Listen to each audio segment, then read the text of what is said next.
Hipkiss. Evening all. Good to be back. Yes, Claire, get it in nice and early. We also have Alan Mott. Good evening, everybody. Miss Claire Giblin. Good evening. Mark Adams. Hello all, hope everyone's okay. And some other bloke. Oh, and Craig. Good evening, everyone. Happy Monday. Happy Monday indeed. I suppose we better kick off with fantastic results at QPR. Paul. Yeah, wow. It was back to the wall last 10 minutes or so, but I thought overall we deserved 3 points. It was a great team performance, and overall, great goal we scored on the counter-attack. Could have had a couple more as well, in my opinion. Obviously, Djukovic's header was well saved. A couple of other chances during the game as well, and I just thought that we battled them really well on their own patch, and I'd like to think that that's going to see us safe now, don't you think? I mean, what are we now, 10 points clear? I'd like to think that we can sort of start to... I don't want us to unwind or relax at all or be on the beach at all yet, but let's try and finish as high up the league as we can, because we've got a chance here of getting like 14th, 15th, something like that, which I think the highest we've finished in the last 6 years or 7 years is 17th, isn't it, under Gary Monk? And that season, ironically, we got deducted 9 points, so... I think, we've got a squad of players there. And that's what frustrates me when we lose and when we go to a back five, is because we all know how much better we are with the back four. And we also know that these players can do it, and it's just all about consistency and playing everybody to their strengths and in the right positions. And when we do it, we look good. We do look good when we do it, but when we don't do it, we seem to have our bellies tickled, don't we, like we did at Watford. For me, and obviously at Watford, going back to Watford, he changed it at half-time.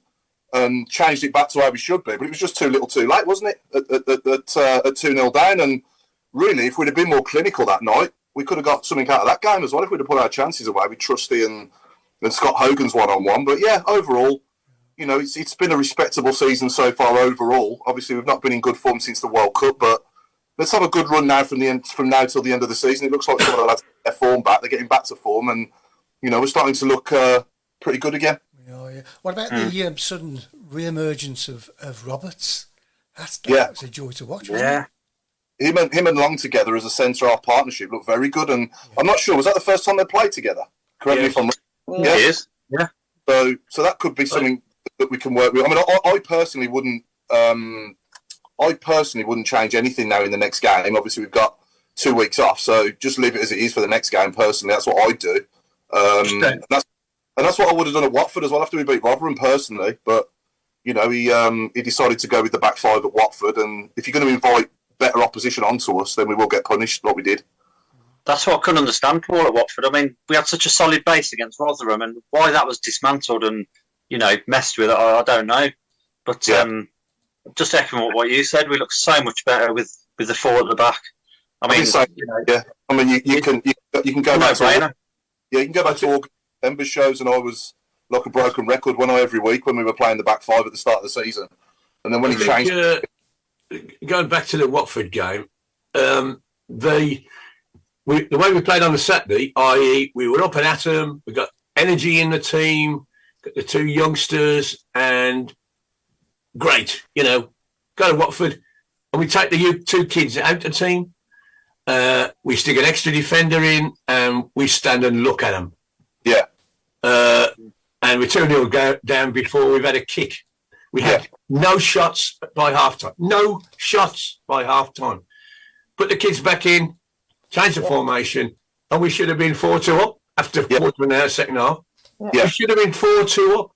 Now, anybody who's seen my blog, we're a 1-goal-a-game team. And 2-0 down, we ain't going to win. No. But we've got to get that goal. I mean, we did it Saturday. We're 1-0 up.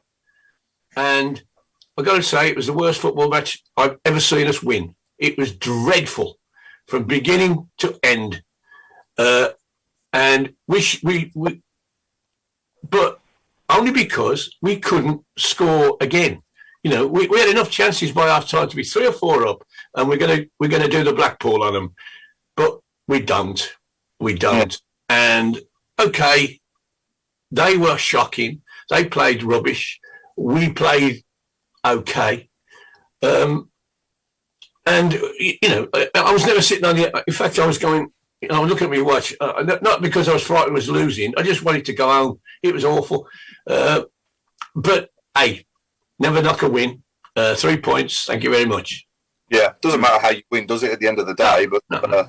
but yeah, so you've done some miles this week as well, haven't you, Claire? Obviously going to Watford as well. And Yeah, I did Watford and QPR. I've got to agree with you guys. I was shocked when he went to 5 at the back again. yeah, I just think he just needs to stop. Just go with 4 now.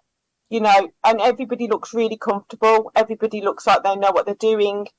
I think with the Watford game, it proved that Chong cannot play in a midfield 3. He needs to be out wide because that's his best position. And you can tell when you've got Bilic, Bakuna, Hannibal and Chong, it just doesn't look like a good midfield. We were awful first half against Watford. I mean, Colin was so out of position. This weekend he was brilliant. And they all look really comfortable, like Long and Roberts. Who would have thought that they would have been a brilliant pairing? And they were, because they knew what they were doing. Jukovic was unfortunate.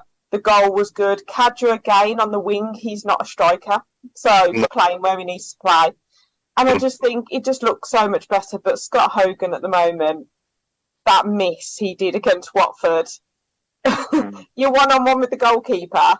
You literally just curl it in, and then he hit it with his other foot. And we were like, what are you doing? But a win's a win. So I'll take that. And I think he just needs to stick with the same formation. It's working. Play it. Let's see how many points we can get now. Especially now with Wigan losing points and, Reading are supposed to be losing them in the next few weeks as well. We've got to start looking at. Yeah, Wigan got 3 today. Reading apparently 6, possibly before the end of the week. But we wait and see.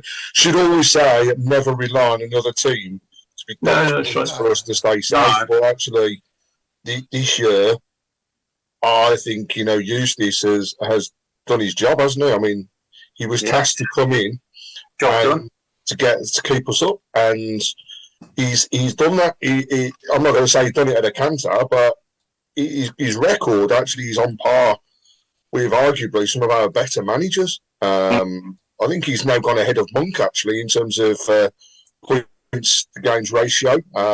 That's crazy. Definitely on. Yeah. Coming back onto Hogan though, he's very much a confidence player, isn't he? And again, repeat myself, but get James Beattie back on that training ground as a striker coach like we've had before, and I do think that would make such a difference. I really do. The way he worked with Shea Adams and he formed that partnership with Jukovic that season.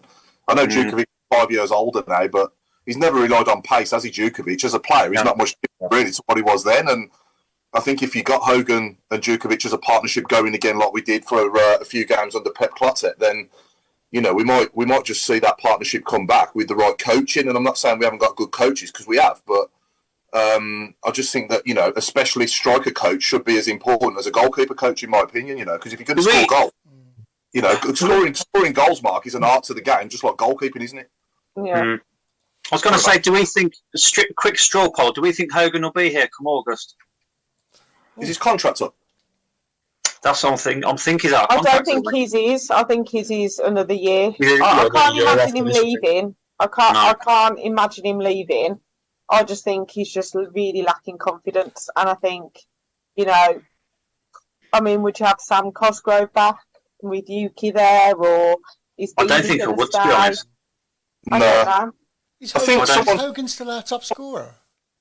Yeah, with 10. I think if you took them goals away from us, we'd probably be in the bottom 3, wouldn't we? Yeah. So I will put some respect on his name. I mean, he's hat-trick at the Baggies, and he has had a half-decent season. It's just like since the World Cup.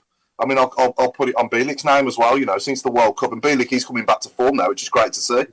But we have had a few players that have just not performed since the World Cup for whatever reason, and half of them didn't even go to the World Cup, so I don't really know why. I thought the World Cup for our squad was a good thing, because we'd have had a little rest for a month and, come back fresh and at it again. And I thought that little break for them would have done them good, but it was the opposite, wasn't it?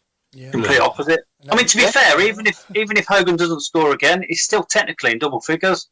Where we are at the moment, if you got striker in double figures, it's been a decent season. It's not like I have the greatest respect for Djukovic, Hogan, and Deeney. The only thing I can say is that they had the ages up, and we're past 100 with the three of them, and we cannot expect another season of any quality out of those three guys because they're too old. We could perhaps get away with one of them in, alongside a young, up and coming, bloke. This bloke at Peterborough. How did Peterborough keep finding blokes that get 20 goals a season? You've never heard of them. Barry Fry comes along and flogs them off. And he tried to flog Tony to us, so we wouldn't have it. Yeah. The bloke's in the England side now. Now this guy, 21. I never heard Clark Harris. His name is. Where's he from? Yeah. 21 goals and I saw his goal on Saturday. Fantastic. Yeah. And we're going for a guy. I had mentioned we're going for a guy from Hearts. Mm. Right now, without being, I have to be careful when I say it. But the Watford side, I'm sitting there thinking, look at this team that they've got. They've got 8 powerful, strong black players who make our team look like old men and boys. Yeah. Where do they find them? Now I sat Longer was free. Yeah. He always scores against us. Yeah, he's always scoring against us here. Yeah. And we haven't got that. We haven't got that powerful, somebody who's going to have a battle on their hands all game because this bloke is big, an Adebola, Paul Furlong. I'm not just picking because I'm black, because they were powerful and strong and quick, and we haven't got that. We haven't got that.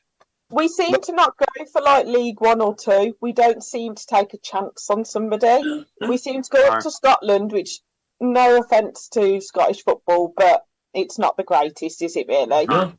I mean, Sam Cosgrove proved that. Okay, he's doing well in League 1.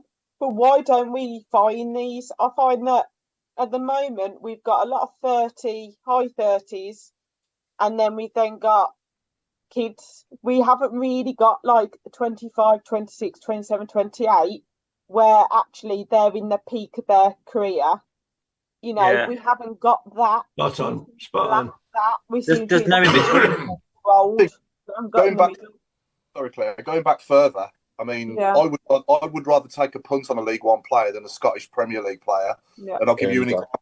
I mean, for example, we've signed Greg Stewart from Scotland. We've signed Andy Shinnie. We've signed. And I'd rather have a DJ Campbell from League 1 or. Yeah. Good point.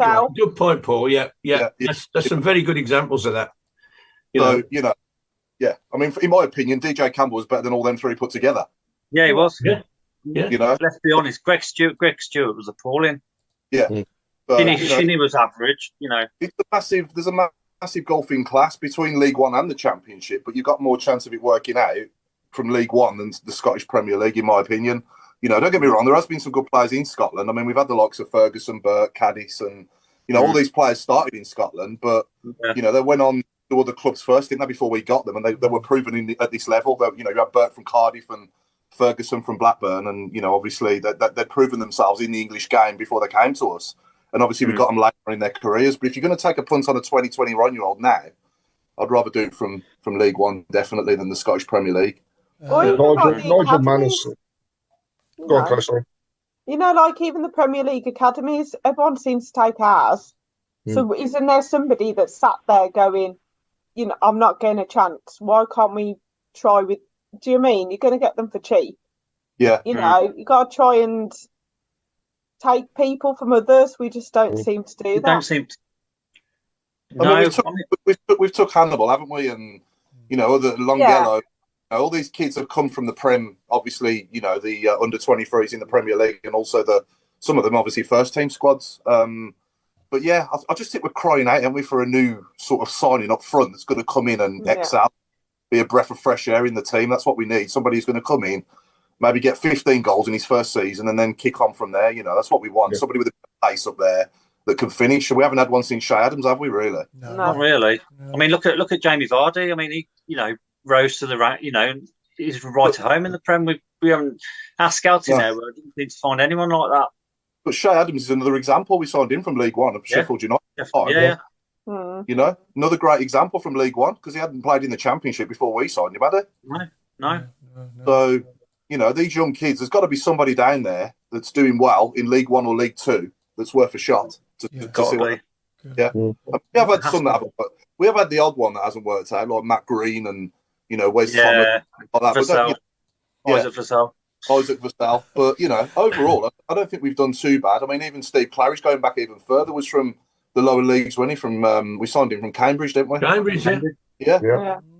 So there is players out there, I'm sure, that, and also naturally when you play, the better players you play with, the better you play yourself. Raise your game.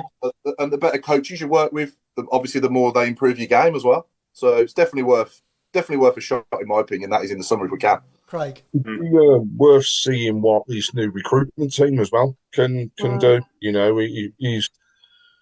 We've been very, very, very reliant. It's like solely reliant on Gardner over the past couple of seasons, and I won't knock him for the people that he's brought through the door because arguably we have got better each time with his signings. But this new recruitment team, hopefully, they're spotting these youngsters. I think they've got that background actually of bringing the young kids through and giving them the opportunities that are actually there. And just looking at the shape box, everybody's saying the same thing, that we just need somebody that's going to give us that spark, that's kind of, I don't care, I'm going to be there to poke it in every 5 minutes. I mean, I watched the two games over the past week. And I've watched Haaland. And the one thing about Haaland was he has been, similar to what you said about Che Adams, he was coached into the positions to being available to score the goals. And arguably, Haaland's goals are there because he is a poacher. He comes out with a spectacular every so often. But the rest of them, he's just, they say he's in the right position at the right time. No, he's coached into that to make sure. It's going to rebound. It's going to hit your foot, and that's what we are sadly missing. And I'd love to see some kids coming in and then bring in, the likes of. I'd love to see Kevin Phillips. I want to see him back at his club. I'd love to see Robbo back from a defensive point of view as well to give us that spine of ex-players that knew what the club was also all about. Because we've got Mike Taylor there now, and yes, he does a great job with the goalkeeping side of things, but there's nobody else there that's really knows Birmingham City as Birmingham City. We've got Daesh, haven't we, Craig? Yeah. We've got Liam Daesh. With the kids, isn't he? Yeah. It's more with the kids, though, isn't it? I mean, I'm on about more of the I know what you mean. More first team setup. Yeah, I get it. We sadly lack that person that's not afraid to tell them as it is, as a fan, as an ex-player, this is what it means to the fans. And Daesh for me is a great example. If it was me, I'd actually bring him up potentially back into the first team fold because, God, I wouldn't want to be in a dressing room if we'd been playing poorly and he was in there. No, he'd just tell him as it is. I actually believe that Eustace does that in the dressing room, and I'm yet to hear somebody say the reverse of that, but I'd like to I think I'd like to build on what we've got now. Hopefully what the points we've got are enough. I never say that I don't look over my shoulder because as a Birmingham fan, that's all we've done over the past few seasons. But actually it'd be nice to go into the last 4 or 5 games knowing that the pressure was off, an opportunity for Eustace to look at his squad, establish what he needs, and actually try and get the wheels in motion if we can. And also, who knows, this investment into the club, now that we're arguably safe, may progress a little bit faster. Have people been waiting until they knew what was going on? we wait and see. But I think the good times are hopefully going to return. Not immediately, but they're going to come back.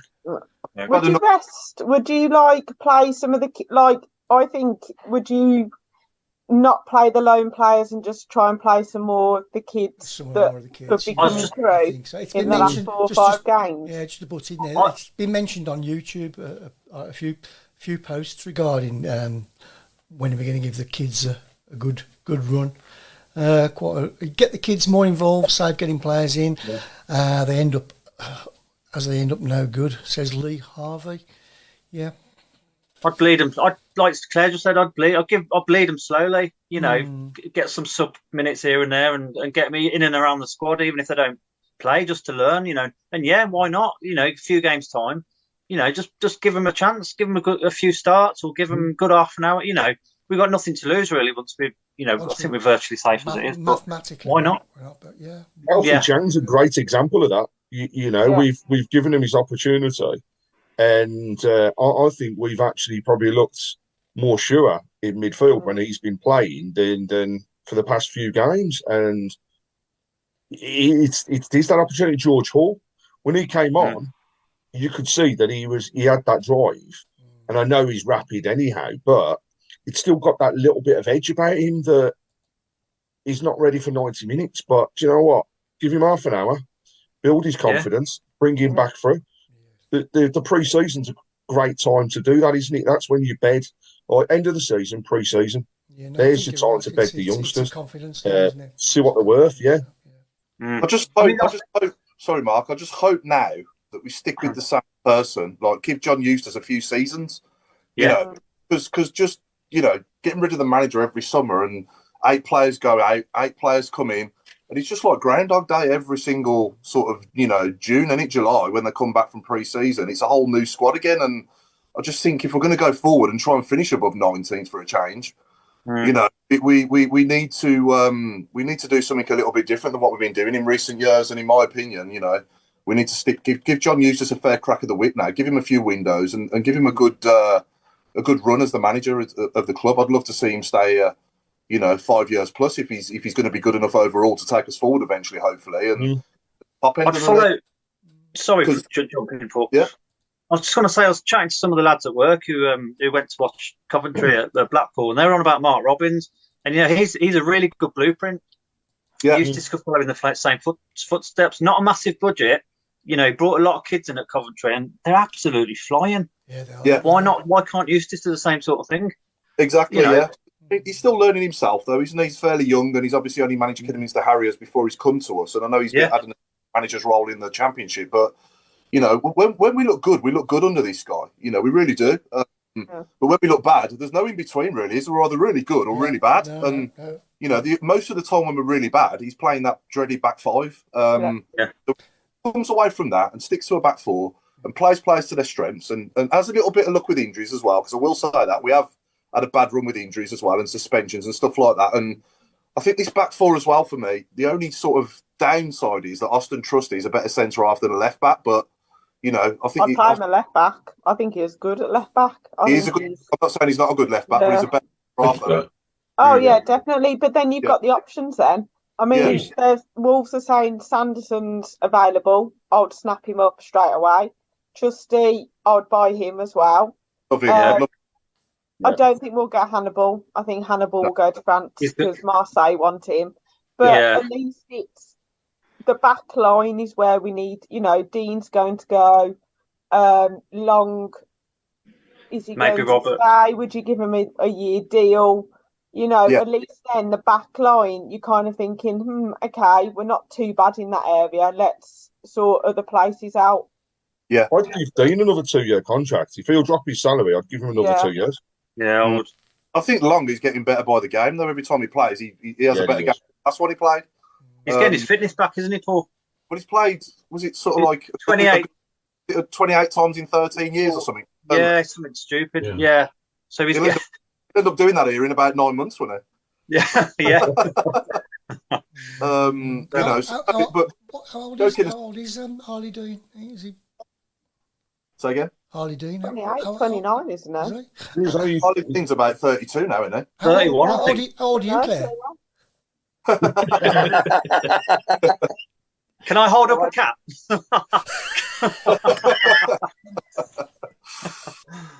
No, it was nice to. It was nice to win in the capital, wasn't it? It always is when we go down there. Yeah. It's always nice. The atmosphere was brilliant. I've got to admit, the atmosphere was great. Yeah, good. And Watford, to be fair, we did well at Watford to take them out on a Tuesday. Oh, good, yeah. It's all right, yeah. That's I think we've seen the stats. Aren't we in the top 6 top in 5, the league? I think it was top 5. We're 5th, I think. It's the top 5 now for away following. Yeah, and look at us. You know, we've been arguably bottom half playing really poor football, and we're still got that following that comes through. Considering where we are, Craig, it's absolutely incredible. Can I just say, sorry, Chris, I know it's nothing really sort of relevant, but I was watching the FA Cup games yesterday and watching I know Grimsby got thrashed, but seeing their fans bouncing up and down, thinking if we had the slightest taste of success again, we'd easily do that at most away games. We're doing it now, aren't we? We're doing it now. Yeah. That's what I'm saying. Can you imagine, if we went on a cup run, a massive cup run like that? Yeah. And what drives me up the wall, and I'll be honest, is where Brentford are. It's only like 5 years ago. It's only 5 years ago that we signed their best 3 players. Yeah. They must be laughing at us where we are and where they are. Yeah. And it's only because they're run properly. They've got a really good manager. And obviously the best thing that probably ever happened to them was Dean Smith leaving, wasn't it? And dare I say it, obviously Hotter, Colin and Dean coming to us. I just don't know where they get their players from. Their recruitment is incredible. It really is. Incredible. On my way to Loftus Road on Saturday from my son's house, we went past Brentford, and the time was 1:15 when the bus went past Brentford's ground. And I said to my son, what time are these kicking off?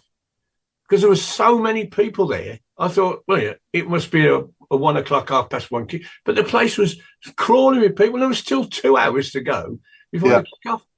And I thought, and funny enough, coming back from the game, there was a gang of QPR supporters and this chap who was a Brentford supporter. And they'd arguing with each other. And the Brentford supporter says to these kids, well, you couldn't even beat Birmingham. You cheeky. I thought, well, I don't want to get involved. But I thought, we've only lost at your place once in 70 years. So don't knock these geezers because they've lost to us today. It was awful when we did lose, though. It was the worst performance I've probably ever seen. It's the mentality, isn't it? This bloke is sitting on the top of a bus. He's a Premier League football supporter.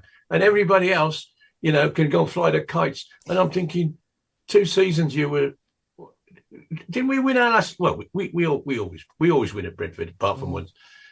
We went there when they got promoted, and we drew 0-0. And the year before, the last time on their ground, we beat them with a great header from Pedersen and all that.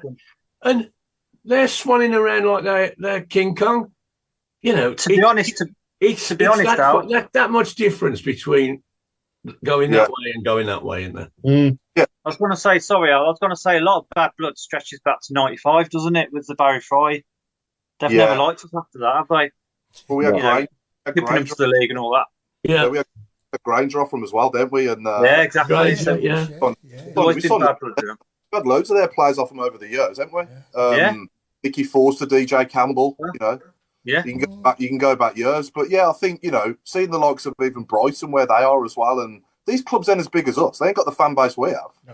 No. It's just that they've struck gold with their owner and they've been run properly and they're doing the right things on and off the field, and Brighton are the team that you need to watch because they seem to get all these random players in, sell them for massive profit, then they're just doing constantly. So they're run well. Are they worth 50 million? No, because they're not even getting in the teams that they're, that they brought in. Exactly, yeah. And then they let Potter go to Chelsea, and I'm expecting him to slide down the table. They're getting other guy. He's even better than Potter. Even better than Potter. Yeah. And Potter's having a right nightmare, isn't he? He is. I hope he gets it right though. If he's given time, I'd like to. But I mean, it's all there for for a new owner to come in. You don't necessarily need 1.5 billion to spend on the team to get to where Brighton are. They're the proof that you don't. And also Brentford as well. I'll put, and even Fulham. I know Fulham has spent more than Brighton and Fulham, but you don't need a sugar daddy to run your club to be successful. I don't think to do one league, and there's clubs there that are proving that at the moment. Yeah, no confidence is a big thing, I think. Sorry, Chris. Confidence is a big thing, I think. Yeah, massive, massive, and consistency as well. Yeah. Just quickly going back to the fans, a massive 1,400 so far going to Sunderland. Amazing, that's incredible. Considering where we are, that's horrible journey, and 1,400 plus fans going up there is just immense. I did see a comment earlier on actually that was saying that it would have been good if the club had done something in and around either reduced or free travel for those people going up.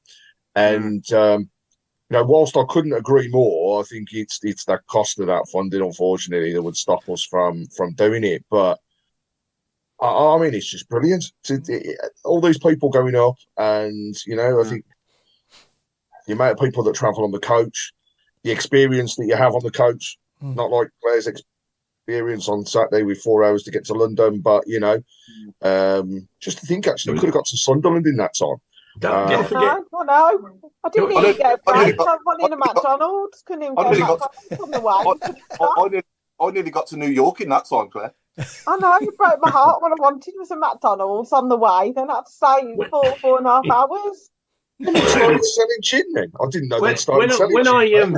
When I used to go from Birmingham to QPR, it was almost like a local game. Yeah. You'd leave, especially a midweek game, you'd leave QPR Birmingham at 4:30. You'd be there an hour and a half before the kickoff, and you'd be home by 10 o'clock. 11, 12 o'clock. But there was a train strike on Saturday, and I had to go the day before and stop at my son's and then come back on the train the day after. Okay. And that bus ride from where my son lives took nearly as long as your coach ride did to get from Birmingham, because the traffic was ridiculous and everybody was on the bus. So it was unusual. But it would have been easy to throw your hands in the air. So I ain't gonna bother. No trains, too much traffic. I'm not going to bother. But I couldn't get a seat. I couldn't get a seat in there. I had to sit with the QPR supporters, which was fun because they were really pissed off. I cannot tell you how pissed off they were. But that's another story. But looking at, and it's full. Absolutely chocker that end, and we haven't been allowed to do that for a long time. No, normally the police say, you can only have half of it because this, that, and the other. But it was terrific. And once again, the stewarding was criticised as well, I believe. They were very full on. I mean, the ones by us, they were very full on. The stewards, very annoyed. But Nick would have been really disappointed with the pie. Oh no! They were lukewarm pies. Oh no! I'm going to be the pie person. I'm going to say pie gate because I had to complain it was not enough. And I thought of Nick when I did it. I was like, here we go. They had some at QPR. They didn't have any at Wigan. Come on. Yeah. No pies at Wigan. And they're sponsored by a pie company. I've just been informed. Sunderland pucker pies. There you go, Nick.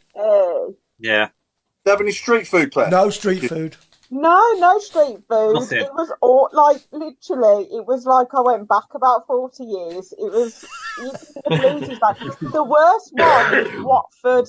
Now Watford, you can't even move, and there was problems with Watford because people wanted to leave because we were so bad. They wouldn't let people leave, so they argued with the stewards. Like people were going, "Can we please go? Because we're playing really badly and it's rubbish. I'd rather watch it in the pub." Because they don't do alcohol at Watford in the away end. So people were trying to leave, but the stewards wouldn't let them leave. Which is just ironic, really. You've got to stay. How often, though, this season have we backed up a good win with another win? Have we won back-to-back games yet this season? What have we done at the start? Albion. Whoever we beat the week after Swansea. Albion. Okay. Albion. Oh yeah, Albion, Albion. That was Yeah. a two-food job. We just need to, whenever we, I think for me, the most frustrating, since I've last been on the show, the most frustrated I've been was after we beat the Baggies. We're absolutely amazing on that Friday night against the Baggies. Go and lose at home to bloody Cardiff on the Tuesday. Yeah. We couldn't back up that, and we go back to consistency and confidence. And I don't even think that, did he change the team much after that? I don't think he did, really. No, I think he changed. He certainly changed the attitude because we just stood and looked at Cardiff all night. I know. Against the Albion, we didn't never gave them a moments to breathe. And Cardiff, we didn't do it. It was hard to believe it was the same players on the pitch. Absolutely right. Yeah, that's my only. Which is what frustrates me about Watford. Why didn't we play like we did against Rotherham? Yeah. Get at them. Okay, they break on us and score. Fine. Yeah. We just, I'd rather lose. We just invited them in. Yeah, I'd rather lose trying to win than lose trying not to lose. Yeah. That makes sense. I think the thing is that playing 5-3-2, so many managers have tried it. It just doesn't work, and I don't understand where the logic is at the moment with it. Whenever we play 4-2-3-1 or 4 and a diamond, we always seem to play better, and then we go to a back 5, and it just puts worry into everybody, and you can see them just getting worried, and it just sucks the pressure on. Like Watford, they absolutely just cut through us, and we were all going go to 4. And then as soon as he went, he must have had a go at them at half time because the second half was like they finally woke up. But against QPR, when we play football, we actually look quite good. Yeah, I think it wasn't. I'll go back like the last sort of 11 years now in this league, and the 3 best seasons were under Houghton. Obviously Rowett had a few good years as well. That was a decent few years under Rowett, and then Gary Monk as well. And not once in any of those 3 or 4 seasons or 5 seasons, I think Rowett was here for 3 seasons, when he was 2.5. And not once did either of them 3 coaches play 5 at the back. No, just doesn't suit us at all. Games. Yeah. It's just your heart you see the 5 and your heart just sinks. Yeah, there's no enthusiasm. No. We've had the odd decent result with it, but overall there's just no consistency with it, and it just doesn't suit us, does it? No, not at all. We haven't got the players. We haven't got the players to play it. We just don't have, and then you end up playing Graham at left wing back, and that's not his position. When we played Swansea and people like that, he was good, but I just think it's just got to be 4 from now on. Just keep it consistent. Keep it that everybody knows when they come on that pitch, they know what they've got to do. They know how to play it. They know the system. Because when we had Rowett, Monk, these people, they knew as soon as they came into that team, you were like, right, he's swapping with him because that's his position. Yeah. Eustace, you don't know what's coming up. We're like, is it going to be 3-5-2, 5-3-2, 4-4-2, 4-2-3-1? It needs to be more consistent, and I think then we would get results. You can go back to England as well. You're an England fan as well, Claire, yeah? Yeah. So you go back to obviously Southgate playing 5 at the back, and he's changed it in the World Cup to 4-3-3, and it suited us so much better. We played loads better. Yeah. There's no way, even against Iran, there's no way we'd have beat Iran 6, if we'd have been playing 5 at the back. Wales. Yeah. If you play 5 at the back, you're more or less admitting that the other team are better than you. Especially when you're doing it with 2 defensive midfielders as well. Yeah. I mean, Jason Hughes has said, do you think we could raise enough funds to have a 40-foot flag with 442 written on it and put it behind the goal? Yeah, I would do that. I'd buy one of those because I say that'd be hilarious. It's driving me mad. Yeah. Well, I'd like to think that now, for the rest of the season, he won't do it again. But you never know. In one of these away games, he might just do it again to try and protect. I don't know why he'd do it. I can't think of a reason why, but I think he probably wouldn't surprise. It's got to affect the players being, this inconsistency, hasn't it? It's got to. Yeah. Yeah. Yeah, but I don't Confidence think breeds anyone's confidence. too good to do it. Yeah, no, like, you're giving people far too much respect if you're going 5-3-2. You go in there defensively, negatively. You go at them. There's, apart from like Burnley, for example, and people like that, we shouldn't be respecting anyone. We should just be going for it. I'd rather lose 3 or 4-0 going for it and going, actually, do you know what, we played all right, than just sitting back. Like Swansea, we sat back so much. Watford, we sat back so much. And then when we actually went at them, we matched them and more. Yeah, definitely. Yeah, I think we've definitely got a good squad of players there, and there's no reason why we can't enjoy a decent run between now and the end of the season. Is it about 12 games to go now? 8 games, yeah. 4 home, 4 away. Yeah, yeah. Not many at all. It's crazy. Oh, wow. Scary, really. I didn't realise there was that played. So 8 games to go. Then let's challenge ourselves. If I was useless now, I'd be challenging them to try and, put a run together, try and win as many of those 8 games now as we can. And when Bowyer first came in, he won 5, didn't he, at the last 8 when he first came? So let's go for something like that again. That'd be nice, and try and finish about 14th. We don't want to finish. They've got to attack us as well, because like I look at Reading, for example. If they do get those 6 points deducted, then I think they go 4th from bottom and only 2 points ahead. I think if the league worked out the right way, so they've got to come at us when we play them. And I think actually when teams attack us, we probably play our best football, because we set up Saturday counter-attacking, and that goal was just super. That was for me, the best piece of counter-attacking football I've seen all season. Yeah, the way we took it forward and just kept going on the run. It'd be nice to see that continue. Yeah. I think the best for me, though, just playing devil's advocate a bit there, Craig, the best counter-attack goal of the season for me was the Hogan's second at the Baggies. Oh, Hogan's second, yeah. That was a top 6 finish. That was, That pass from Bakuna, been like, if someone like Kevin De Bruyne would have done that, it'd have been replayed on Match of the Day every 5 minutes. Yeah. Even without commentary. Yeah. Do we think the playoffs have gone? Oh God! Don't talk about them again. Just a tad. Riley. Let's just finish above 18th for once. Yeah, exactly. Coming from mid-table Mark, that's a smart. Mid-table Mark. He's setting up his mid-table end of season party, aren't you, Mark? 14. I've got a special jumper. Everybody come round. Going back to obviously what we've got now as it is, and that's the only way we can sort of speculate.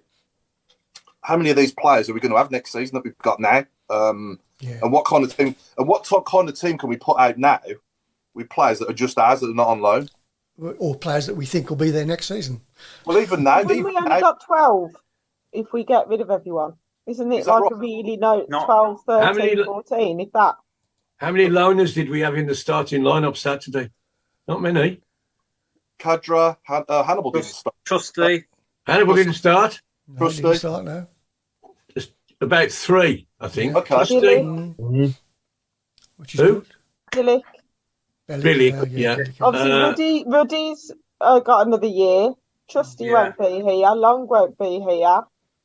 Billick won't be here. Kadra, Hannibal.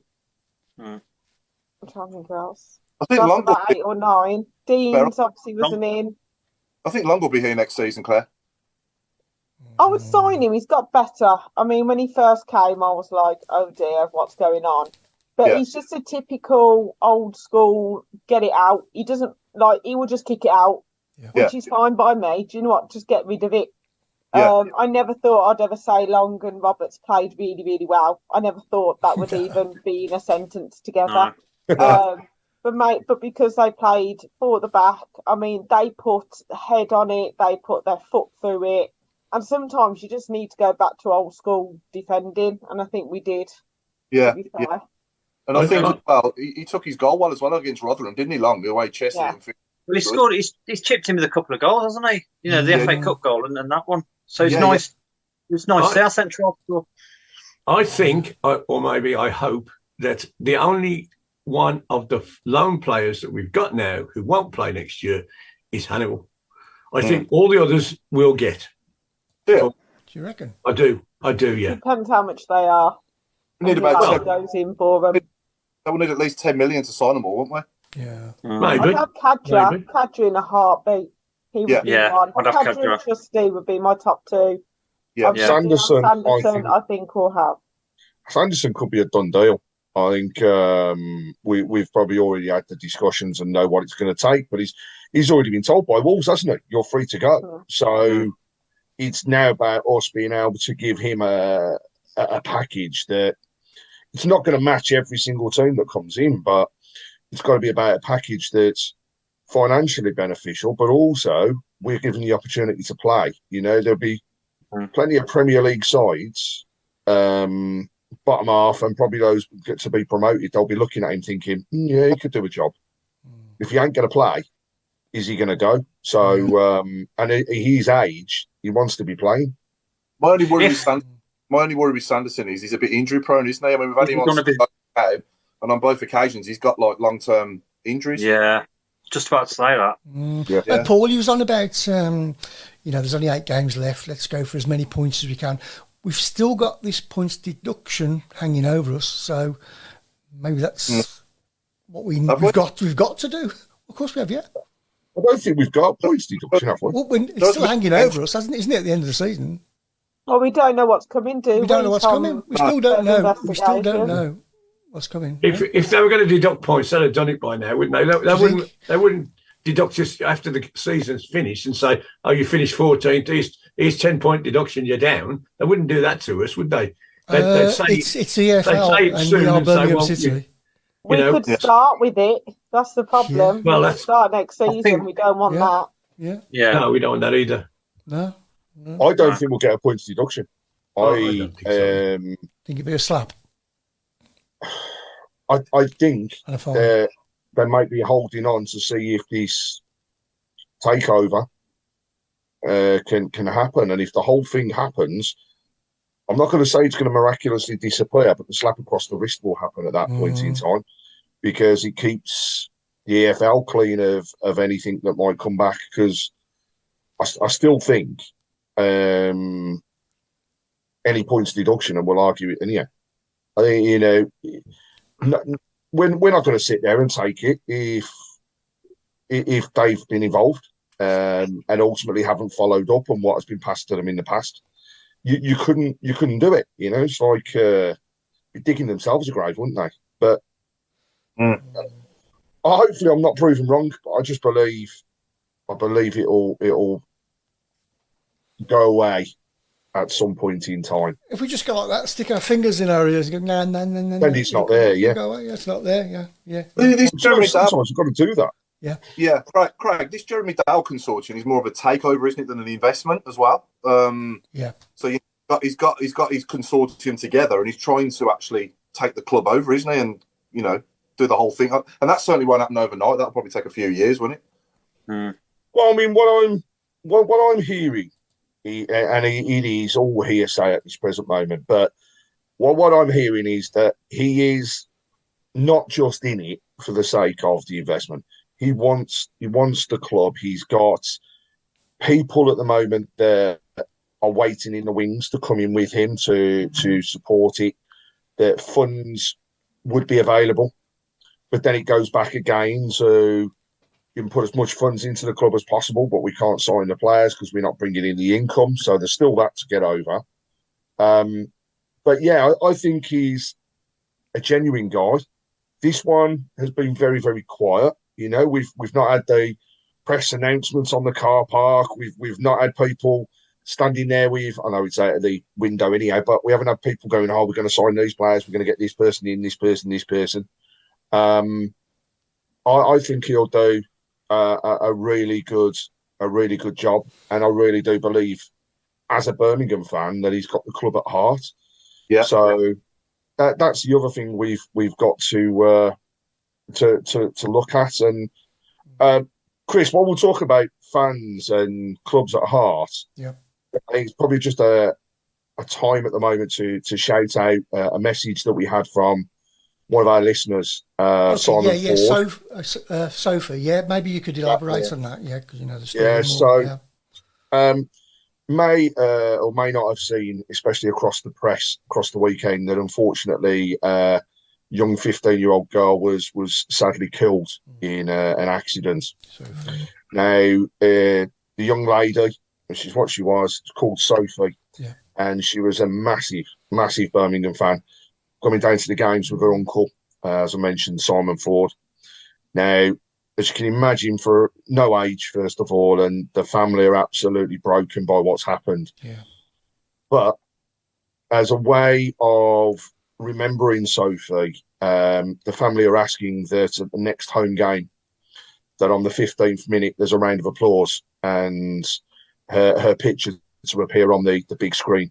Yeah. Because it's a fan that have lost, and it's a way that as us fellow supporters can say, you know, I just can't imagine being in that situation. No. And we just want to be there to show support. So, you know, condolences to all of Sophie's family and friends.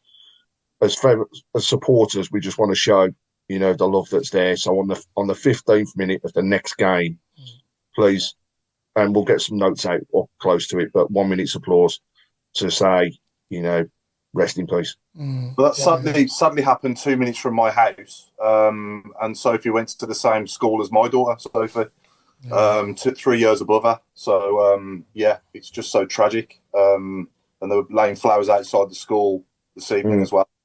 Kids were coming home and stuff. So, yeah, it's just heartbreaking, isn't it, really? Bad, isn't it? Well, we'll have a double one, won't we? Because we'll probably do something for Gaz as well.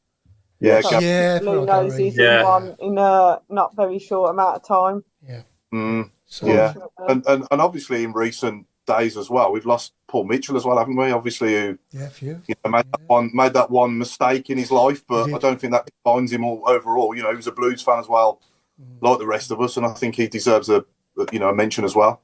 Yeah. Okay, Craig, it might be a good idea to. I don't know where the time's going. It's crazy. We've still got flying by. Maybe you need to mention our. Going quicker now, I'm back. Yeah, it does. Yeah. We've got our Tilton Talk charity drive as well, Craig, haven't we? Coming up, and we have. We've got. So there's a football card being run. It's £2 to go. All funds that are raised will go to Help Harry, Help Others, which gain another close charity to especially myself at the moment. But prize is fantastic. And I'm just going to make this nice and loud and clear so that most people understand, Paul. But it's there are 4 tickets for the Birmingham ladies game on the 2nd of April at St Andrews up for grabs. But also, as an addition to that, our friend Craig Gill has very kindly arranged for one child to be a mascot, basically, and will walk out with one of the players out the game and onto the pitch before the game. So if people are interested in that, as mentioned, the teams are £2 each. Make payments via PayPal or bank transfer where needed. Give me a shout and I can arrange details. Draw, all going to plan, will be a week today so that everybody's got advance notice of what's going on. So again, all funds going to help Harry, help others. So much appreciated of anybody's support. Brilliant. Just while we're on the ladies' game as well, Craig. Sorry, just while we're on the ladies' game, Craig wants to know regarding the refereeing standards. I didn't watch the game. But, was it? Shocking. I mean, I went with my little sister, and it was never a penalty in a million years. No. How we did not win, we hit the bar, woodwork and everything 4 times. They had literally, the penalty, and they scored from a corner. They didn't really do anything else the whole game. We were all over them. It's such a shame because, especially with the teams that have gone through, it would have been a brilliant semi-finals. Like, you would have had if we had got drawn at home, we would have really, really had, because obviously the team down the road have turned up. I think Chelsea are in there, and is it Man United or something like that? So we could have had a massive draw, unfortunately, but we were all over them. Hit the woodwork, as I said. It's just such a shame. It's just that lack of quality. Like, you could just tell that they were slightly higher than us. But the standard of refereeing, though, anyway, Stephen's blog will be out actually tomorrow, just on that, and there's quite a bit where he's talked about the standard of officiating, and it's worth noting that in the Women's Super League, I believe that all the referees and lines people are actually lines people politically correct? Assistant referees. You got the brief before the show. Yeah, I've got to get it in there. They were all well done, Bab. They're professional and they're paid. Whereas when you come down to the Championship, these are all people that, at the end of the day, it's like a little second job for them, and it's all part time. People get travel expenses, but they might not get paid for some of them. So, I think it's as Stephen said, the officiating needs to get better. They need to be employed. They need to be full time, and then perhaps that league can expand and get bigger as well. I think we are mathematically still possible for promotion, but I don't think it's going to happen this season. So I think we'll see Birmingham in the Championship again next season. But do you know what? We've learnt a lot this year, and some of the football that I've seen them play has been absolutely superb and heads and tails above what was there the season before this one. So it's got to be hard to see to watch the rise of those over the other side, isn't it? Yeah, it's horrible. All our players, Look where all our they players were. took the manager as well, and that's They've the other thing. They've signed Nobbs and Daly, who are like England internationals. Yeah, it just broke my heart because I was like, could go to any club in the world, and they went to there, and you can just see the difference. There was no excuse for yesterday's referee to be anything other than the top rate, because it was a quarter final of the FA Cup, so it should have been. Lewis down here played Manchester United yesterday, and they lost 3-1 in the end. We went to Lewis a month ago and just walked all over them. I mean, it was like, not men against boys, but you know what I mean. And it was so disappointing that we didn't get through yesterday, because we'd already beaten them in the other cup. And I know the Brighton team ain't brilliant, but when I saw that they were going crazy around here because Lewis had managed to hold Manchester United to only 3-1, where we'd slaughtered them 4-0. So it's a bit of a kick in the teeth, to be honest. Do we think money talks? Do we think money's starting to talk too much in women's football? Well, it's absolutely. I mean, to be fair, when we were one of the top sides, it was because, ironically, Carson Young, he put money into the women's team, and we had international players, and we won FA Cups, and we got to the semi-final of the Champions League, etc., etc. And when he went, so did the money, and that was the end of it. And sorry, go on. When you've got like some of the girls' footballers now going for $500,000, which was not even seen. Like when obviously about 10 years ago, when I used to watch Karen Carney and people like that, they were going to where their job was. So like a Luco, for example, was a lawyer or solicitor, and she moved to London. That's why she played for like Chelsea and people like that. So I think it is starting to talk in the women's game. I really do. I just think, I mean, Craig, do you know, are the women playing at St Andrews again next season, or because there's been rumours of I believe they're on the move. I believe they're on the move from next season. Back to Solihull. Yeah, that's what I'm hearing. But I think, in a way, I kind of like the idea of that because I think there's nothing worse than going to St Andrews for a men's game, seeing it half empty because there's nothing there. The ladies have increased their attendances across the season. Each time they've played, I think they've gone up in attendance. But still, you know, if you've only got 1,000 people in that one stand, it's not enough. Whereas you put 1,000 people into Solihull Moors, and actually it's going to help create a little bit, I think, of an atmosphere, having people all around the ground as well, which they would no doubt do. And also it's a bit of a more compact stadium, so it just will, I think, overall help. I think there's still to be a formal announcement, but I do believe that will occur. Nice though, because Solihull Moors owner actually is a massive Blues fan, so you know he might be doing us a massive favour as well. Sorry, Craig, I'll come in. Now, obviously, you guys that know me and our viewers that know my history on here, obviously, I've got my pet hates. And coming back onto officials, one of my biggest pet hates at the moment in football is when a player is obviously clearly offside. The linesman can see it, we can all see it, and he lets him run through, bust his whatsits to get to the ball, you know, and then he puts the flag up literally 5 seconds later. Yeah. And I just think that one day somebody's going to get seriously injured for no good reason.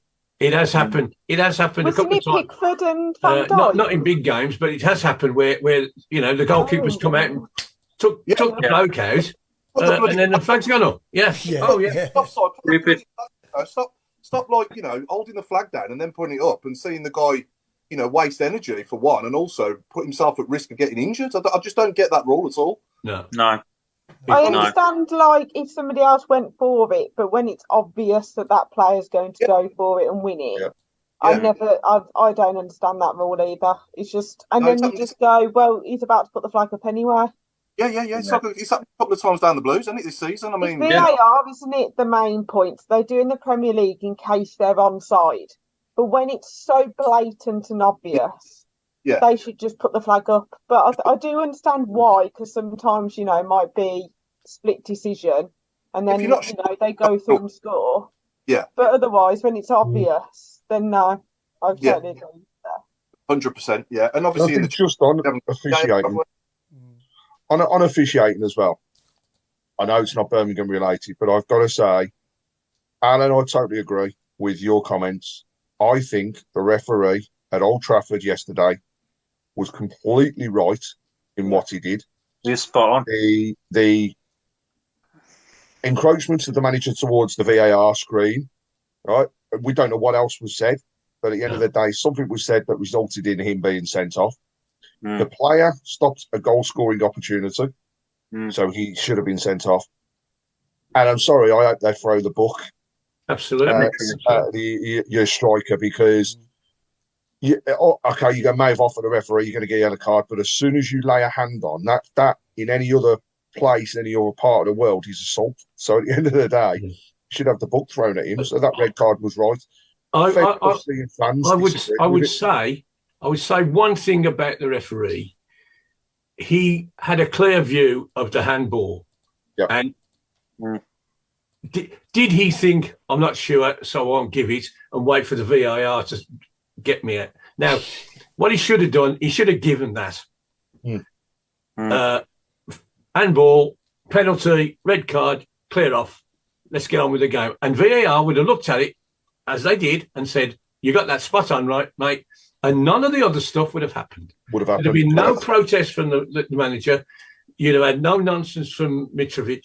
We'd have just got on with the game. And we would still be talking about, well, Fulham blew it. But they'd only been playing with 10 men instead of 9. And that bothers me. I mean, he may have, in all honesty, not have been 100% sure. So he gave the corner and waited for the VAR. Yeah. But the position he was in, he should have given it. It was blatantly obvious that it was a foul, and nobody would have got upset then. If I was a Fulham fan, I'd be fuming. You know, within a few seconds, your cup dreams are sort of over. Bit of a shame, isn't it, after 1975? But there you go. I will say though, their manager afterwards and his interview, I think he needs to look at himself a little bit, because he just went on there and he was asked a question around what had happened, and he just skirted the whole thing. Yeah. Well, I want to know what he what he thought I'd said. Well, you obviously said something. Your player manhandled a referee. You should be saying that should never happen, and they should be not condoning what had happened. And the handball, it's the letter of the law. Yeah, blatant. Sorry, question. What's everyone's thoughts on the semi-finals being played at Wembley? I don't agree with that. Hate it. I hate it. I want to go back to tradition. You know, Wembley is saturated now. It's lovely to get there, but it's not special as it used to be. It's got to be special. It's got to be special. It's got to be special. It's not as though that we haven't got stadia in England and Wales. Yeah. Big enough. Yeah. Big enough to put a semi-final on. You'll get 75,000 at Old Trafford. You'll get 80,000 at Cardiff. Arsenal ground. Arsenal. Newcastle. Massive place. We'll have the new Everton ground as well soon. Yeah. So, you know, I just think it takes that shine away from the final, doesn't it, with the semi-final? Absolutely. Then, on the other hand, just flipping it round, I mean, I don't agree with it, but for like Sheffield United, will they ever get a semi-final in the FA Cup again? Is this their big day out? Yeah. I don't know, but I personally agree with you. I think it should just be there. And then what they should do is do the draw. So say, I don't know I can't remember who's playing who. Man City and northern teams, play them up north. Yeah. If they're southern teams, play them down south, or play them in the middle, nearby. But play them both at the same stadium, just on separate days. You know, it's yeah. You know, you could use Old Trafford one year, move it to London the next, come to the Midlands afterwards.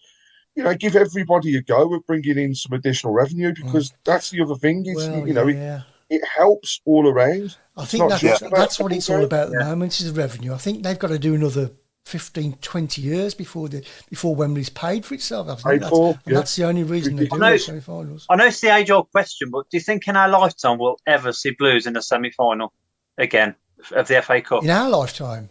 Maybe mine. Maybe out. How old are you, Claire?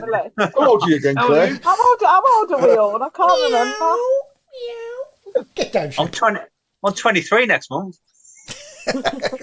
Paul, we've got a new game. We've got about 5 minutes to play it. Do you want to introduce it? Yeah. Obviously, I can't come back on here without a new game, can I? No.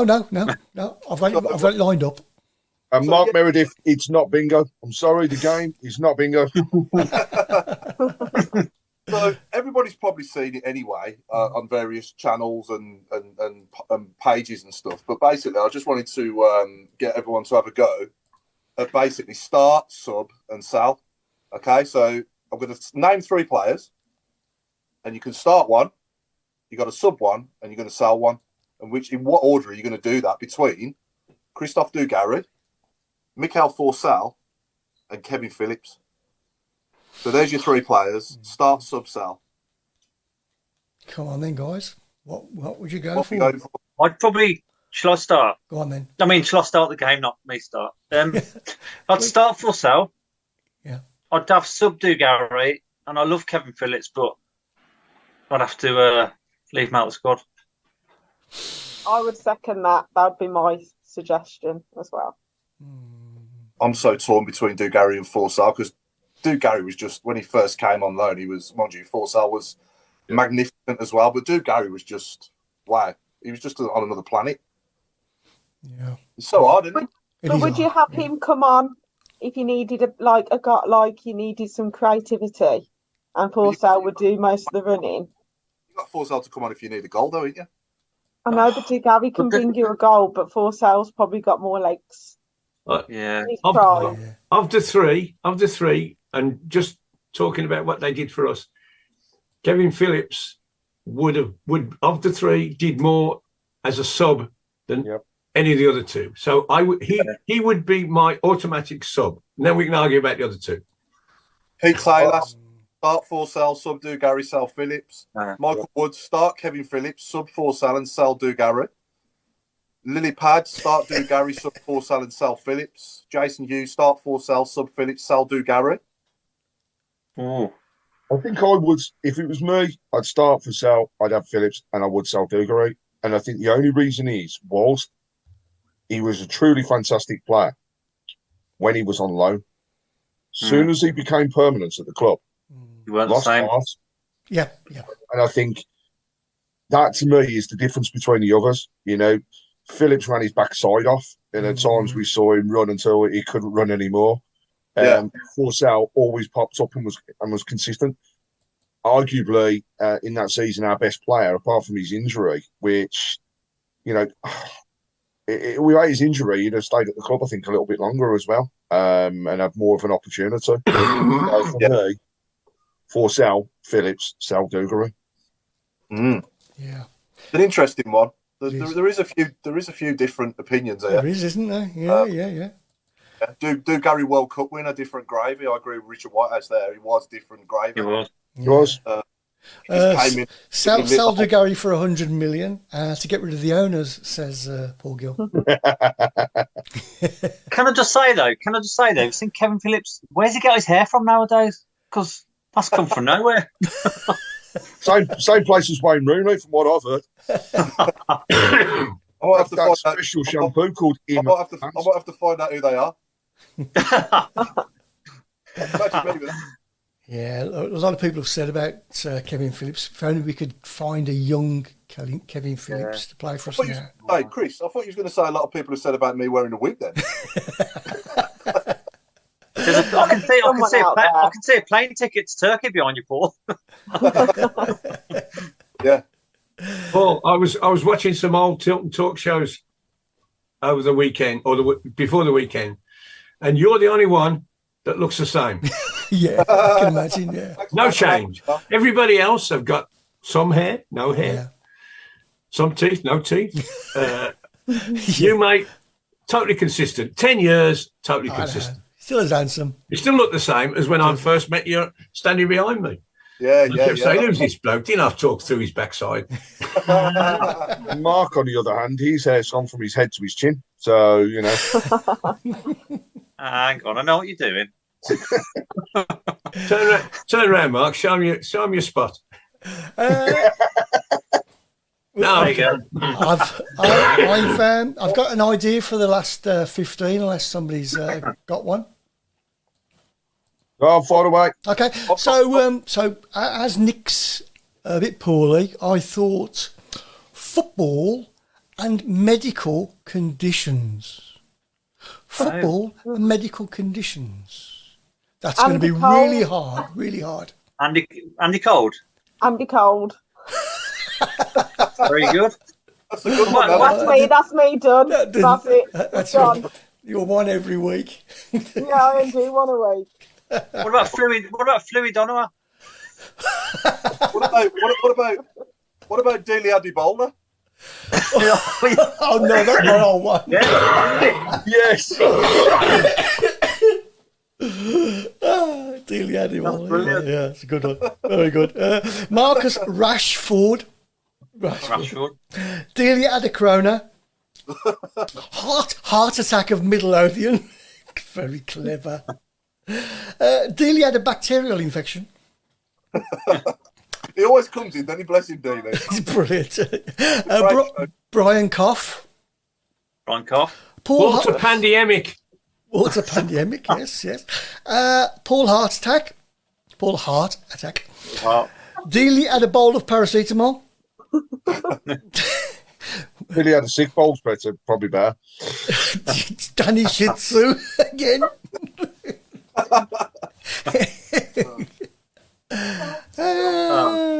Oh, Jason Hughes, that's very clever. Kobe Duka. Very good. Yeah, I like that one. Died a Drogba. I don't know. Every week they still manage, don't they? I know, yeah. I'm trying to think of another one now. I don't think I can top that one. Yeah. No, that was really good. Yeah. Eric Dyer, Ria. Yes. Who was that one? Who's that boy? Jim Tony. Or Tony That's Jim. Good one. Eric Diarrhea. Eric Dyer. Yeah. Kovi Ginola.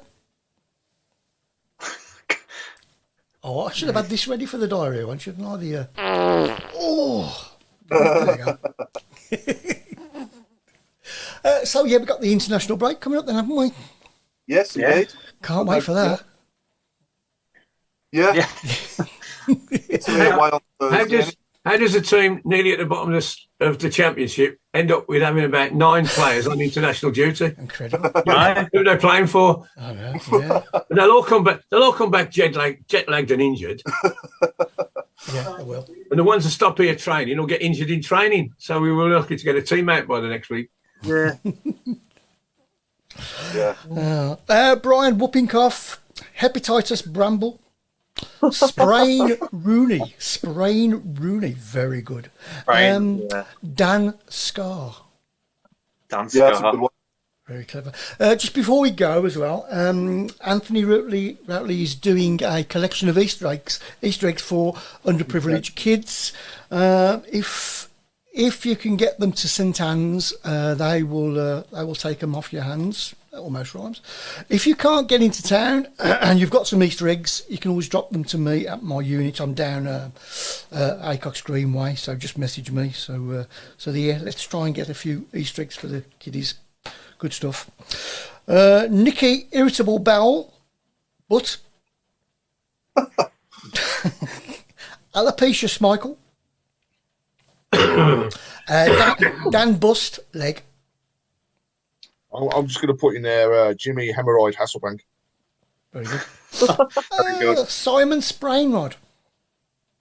Oh. Kieran Diabetes. And his brother James Diabetes. What about Roy Hodgkin's disease? Yeah. Oh, that's right. Oh. Yeah. Sorry. Oh dear, you'll have to bring it down. It's only to Nick. There used to be a player played for Reading called Steve Death. Really? Steve Death. Oh, crikey. Yeah. That's a pretty bad medical condition, isn't it? Death. Is he still alive? I just want to know. No. No. Did he make a comeback? I don't think so. Oh no, crikey. On his tombstone. Look, Cowboys next week. Leg. Handy broken leg, brilliant. Broken leg. Tony Ratley is also accepting money donations for the Easter eggs if you can't get the eggs. So if you go on Facebook and search for Tony Ratley, he'll take them off your hand and money. Great show tonight. Keep the TTS team together every week. The conversation just flowed, apart from Claire. Oh no, it doesn't say that. Amari Bell's palsy.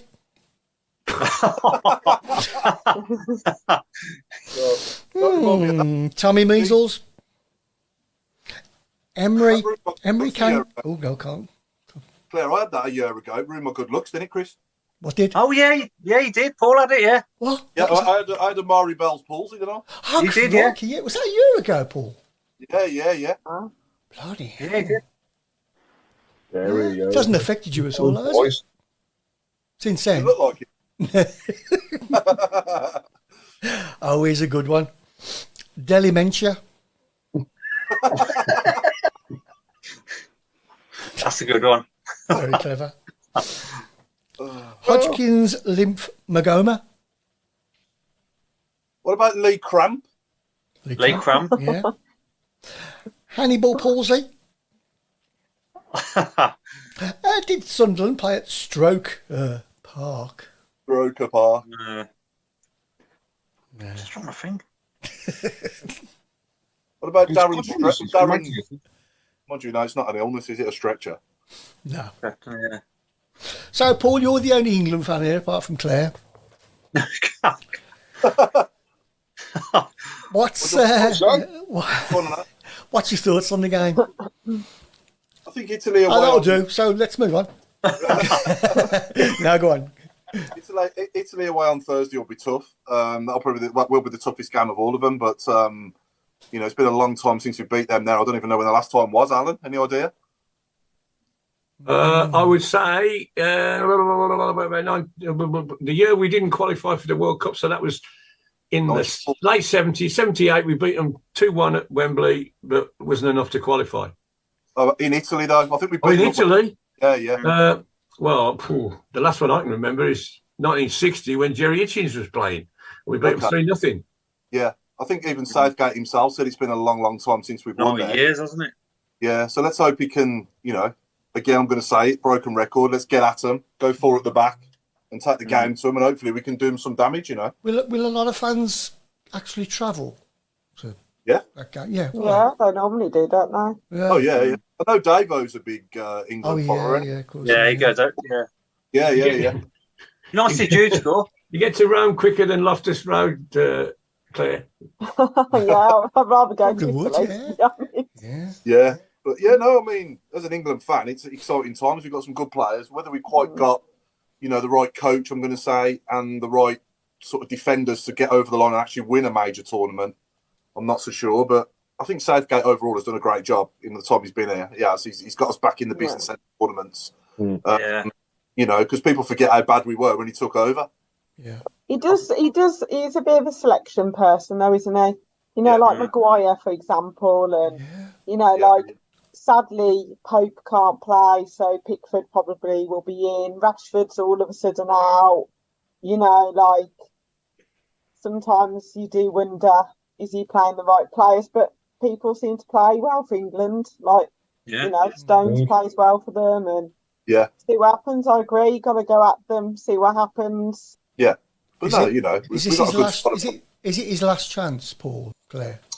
I think this Euros, I don't know about last chance, as though after the Nations League, we were shocking. Yeah, but got to play Jude. Relegated. Jude's got to be in there. Jude should be the first person on that team sheet. Will be now. Yeah, I'd love to see Jude score. Yeah, I'd like to think that when everyone's fit, he can maybe get the form. I mean, he wouldn't have been in the team 6 months ago, but the form he's been in since the World Cup. Rashford obviously on the left, Saka right, Kane in the middle, and then Foden with Bellingham and Declan Rice in midfield would be my choice personally. You got to get Foden in there, ain't you, somehow? Because he's just too good. He's on fire at the moment as well. He's an unbelievable player, and the same for Saka as well. What a player he is. So going forward. And the old saying is attack is the best form of defence. And if we go forward and we're clinical when we get the chances, then we could, all being well, we will qualify and we could do some damage next summer in the World Cup. In the Euro, sorry. Yeah. It's like the Blues, isn't it, really? Yeah. And I mean, going on, people say Southgate's useless. No, he's not useless. If you're useless, you don't get to semi-finals, you don't get to finals. That's that's just nonsense. That is. People will say that he's been fortunate with the draws that we've had, which he has been. But you can only beat what's in front of you. You can only beat, But I mean, in the World Cup, we didn't really face anyone until Croatia, did we? And then in the Euros, Denmark was probably our toughest opponent in the Euros in the semi-final. Yeah. So I mean, we have had a fortunate draw. But saying that though, I thought we played well against France. We probably could have won that. I know it's all shoulda, woulda, coulda, but if Harry Kane puts that penalty in, who knows what would have happened? Probably would have had the momentum with us then, wouldn't we? And gone on and won the game. I'd like to think. Do you think Harry Kane will ever leave Spurs? I know it's not Blues related, but do you think he'll stay at Spurs like a Matt Letizia and just stay there? He wants to win something, doesn't he? He does. I think he'll go this for him not to win. It would be criminal for him not to win anything. I've got a feeling. He is. I've got a feeling Real Madrid might come in for him, because Benzema's not getting any younger. He'll go to Man United. You reckon? Do you think? Yeah, I don't think he'll leave the country. But he'll go to Man United who've won one trophy in 6 years to win trophies. Well, they won the League Cup. The League Cup. They're in the semi-final. FA Cup. They're still up for the treble. They're still going for it. Yeah. Oh yeah, no, don't get me wrong. They are. But I'm not a big fan of Man United, Claire. Don't like Man United. No, I don't like them either. No, but I don't think they're going to be pitching to win the Premier League or the Champions League. And them are the two trophies that you're going to want most, aren't they? If I'm Harry Kane, I'm going to want to win the Premier League or the Champions League. Well, because sorry, Paul, he's 30 now, isn't he? Yeah, the 29, 30. He's got one move in him on the foot. Yeah, I can't see Man United winning the Premier League in the next, say, 2 or 3 years. I'm not saying that they're never again. I can't see them doing it in the next 2 or 3 years. I could be wrong, and I can't see them winning the Champions League in the next 2 or 3 years either. So, who could any club in Europe, right? Of the clubs that could win the Champions League, of all the clubs that could win which one of those is Harry Kane going to get in? That's Man City, no. Bayern Munich, maybe. Yeah, Munich. Possibility. The only team in the top four at the moment that he could get in is Manchester United, and that's probably why everyone's saying. Yeah. I mean, nobody's mentioned Newcastle. They've got all this money. Man United, new owners coming through the door by the looks of it. They're going to want to splash the cash and set. They're going to, they really want to set the place alight, aren't they? They want to start on fire, and my God, they could go out and get him, Hogan, Harry Kane, Harry Kane, and Jude Bellingham in one window. I don't think they'll get Bellingham. I don't think Jude will go to Man United. No, I don't either. I hope he doesn't.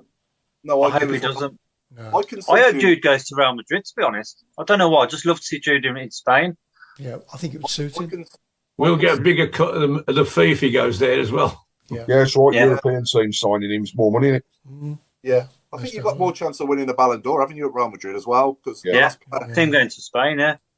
We've had some great ones come through, by the way. Yeah, run through them before we go.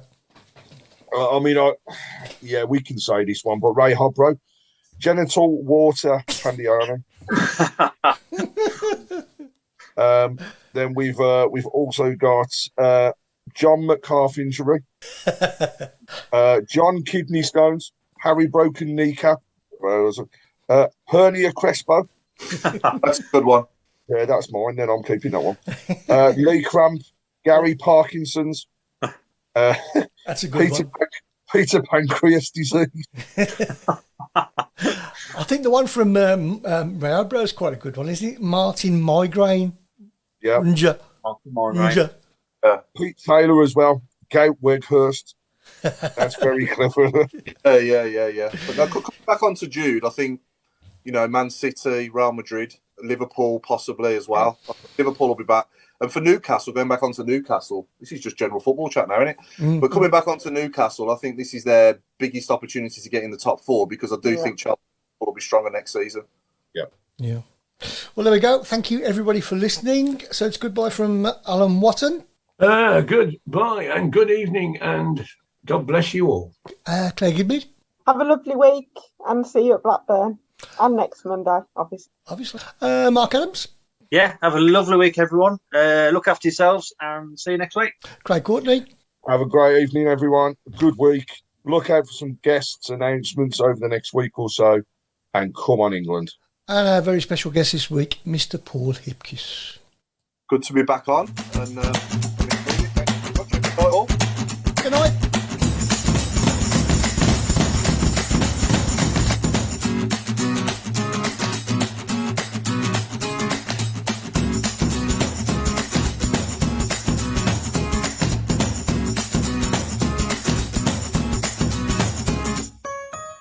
Ladies and gentlemen, thanks for joining us. You've been listening to your Tilton Talk Show.